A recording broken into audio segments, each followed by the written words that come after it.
Hi, America. So some more about domestic violence. So as I replay my videos, I realize that it's always the same problem I had when I tried to explain what was going on in my house. And that is, it's impossible really for me to relay what was really going on. It sounds like a normal thing, right? It's like, he has a gun, so what? You know? If I would just really encourage you to read that book, Angry and Controlling Men. Why does he do that? Angry and Controlling Men by Lundy Bancroft. He lays it out perfectly.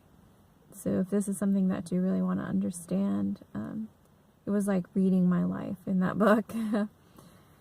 So everything, even the legal aspect, the mental illness, everything as to why and how they develop, can they be reformed, he goes through it perfectly. It really, really helped me. And if you really want to understand it and not be angry with women that are accusing men of this, especially if you're a woman, and one of the hardest things for me to hear from other women is that they don't want to know that they have enough of their own problems. Or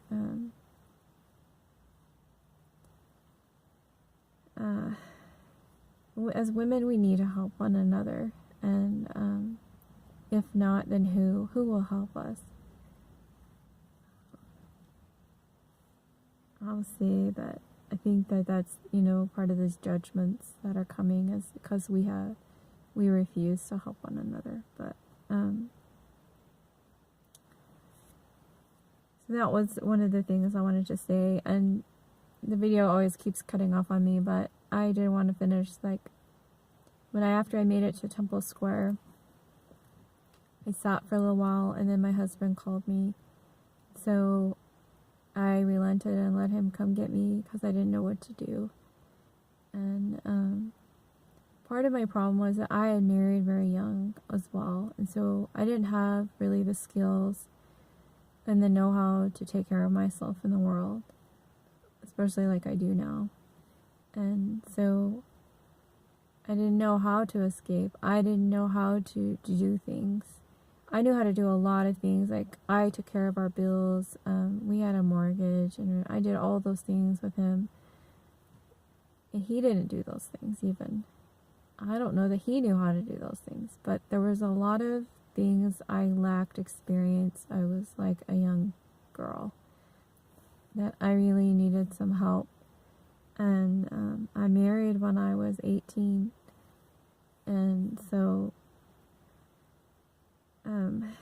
leaving that marriage really caused me to grow up, which was good, very good.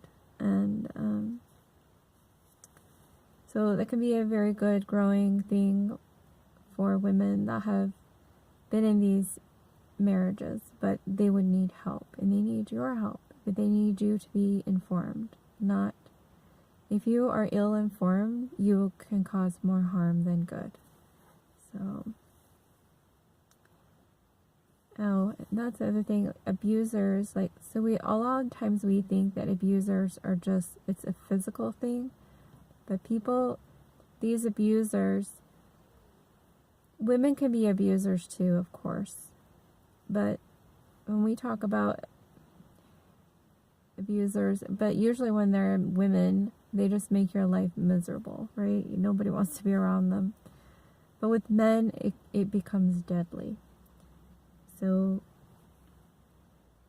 but he can be abusive. He can be what's called the water torturer, where he twists words. And I can't explain it the way this book explains it so that you would understand. I don't understand it well enough to explain it to you.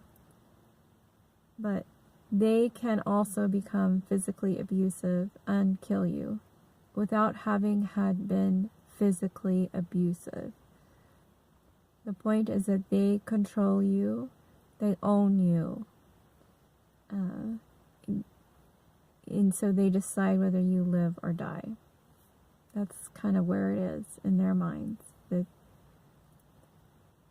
you belong to them.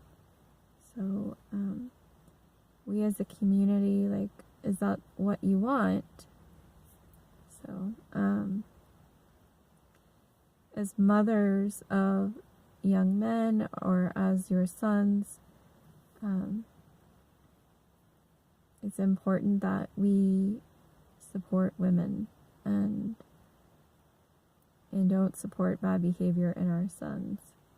I even wrote a letter for a young woman to support her. My son was behaving badly.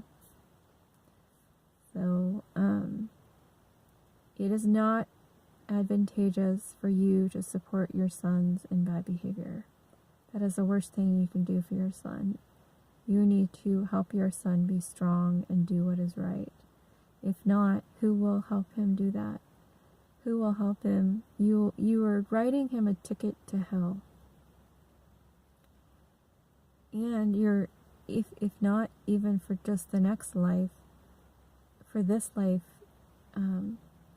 he might live a very selfish life, but they don't truly have intimacy, and